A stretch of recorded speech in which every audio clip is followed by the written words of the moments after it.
साथियों, जब एक यंग लड़की जो 18 साल से कम की उम्र की है और वो किसी लड़के के साथ भाग जाती है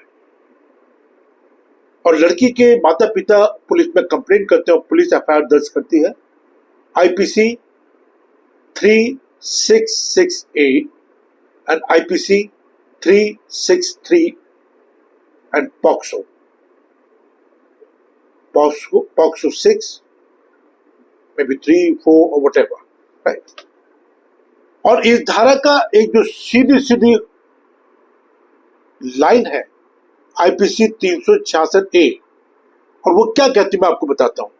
वो ये कहती है कि जब आप एक किसी लड़की जिसकी उम्र 18 साल से कम है, सिर्फ 3-4 बिंदु बड़े इंपॉर्टेंट इसके अंदर जो समझना चाहिए, जिसकी 18 साल से उम्र कम है उसको आप लॉफुल गार्जियन से या उसको किसी तरह से भला फुसला के और उस लड़की को आप एक जगह से दूसरी जगह ले जाते हैं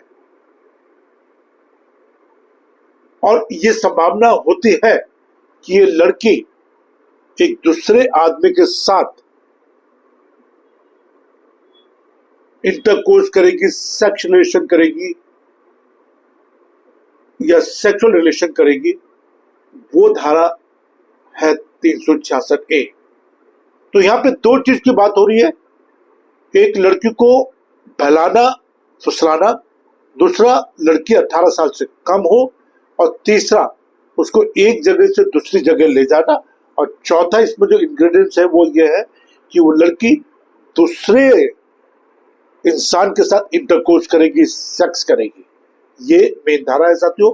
और मैंने ये देखा बहुत सारे केसेस में कर रहा हूं कि जहां पे लड़की अपनी मर्जी से एक लड़के के साथ भाग जाती है और बाद में पाया जाता है कि उस लड़की की उम्र 18 साल से कम है, या वो लड़की अपनी उम्र नहीं बताती, वो किसी लड़के से प्यार करती है और वो भाग जाती है, तो उसके ऊपर आईपीसी 366A, आईपीसी 363 और पॉक्सो जैसे मामले धाराएं थोप दी जाती हैं साथियों। और वो लड़का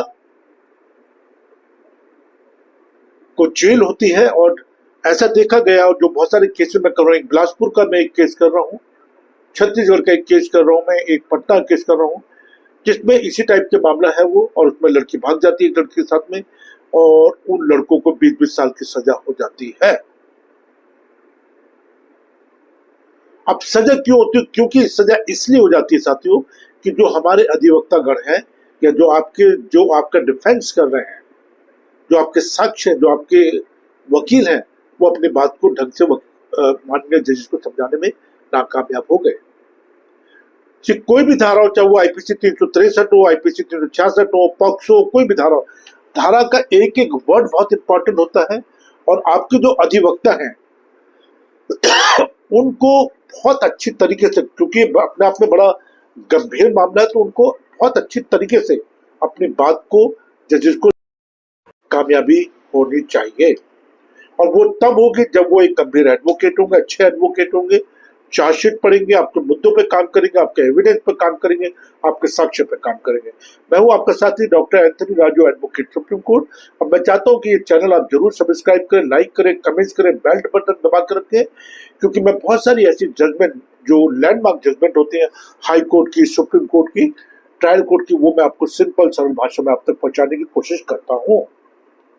हमारे एडवोकेट पूरे हिंदुस्तान में हाई कोर्ट में है, ट्रायल कोर्ट में है और सुप्रीम कोर्ट में मैं खुद हूं।